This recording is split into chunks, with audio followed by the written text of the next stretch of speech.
जयसिंगपुरात भाजपाकडून smart meter बसवण्यास विरोध. जयसिंगपूर येथे एमएसईबीकडून स्मार्ट मीटर बसवण्यास सुरुवात केली आहे. याला शहरातून मोठा विरोध होत आहे. भारतीय जनता पार्टीच्या माध्यमातून येथील उपकार्यकारी अभियंता यांना स्मार्ट मीटर बसवण्याची सक्ती करू नये असे निवेदन दिले आहे. एमएसईबीकडून जयसिंगपूरमध्ये स्मार्ट मीटर बसवण्यास सुरुवात केली आहे. घरात कोणी नसताना मीटर बदलत असल्याचा प्रकार सर्रास सुरू आहे. याची सक्ती करू नये असे भारतीय जनता पार्टीकडून निवेदनाद्वारे केली आहे. यावेळी मीटर बदलणाऱ्यांना जाब विचारला असता कर्मचारी नागरिकांशी वाद घालत आहेत.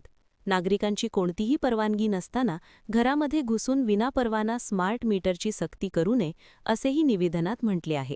यावेळी विकी उर्फ कैलास देशमुख, धनंजय चुडमुंबे, रतन पडियार, सुरेश जाधव, राजेश चुड्डापा, अनिल सुतार, महेश स्वामी, नितीन देसाई, चेतन दाईंगडे, विनायक कदम उपस्थित होते. महान कार्य न्यूजसाठी इजाज खान पठाण, जयसिंगपूर.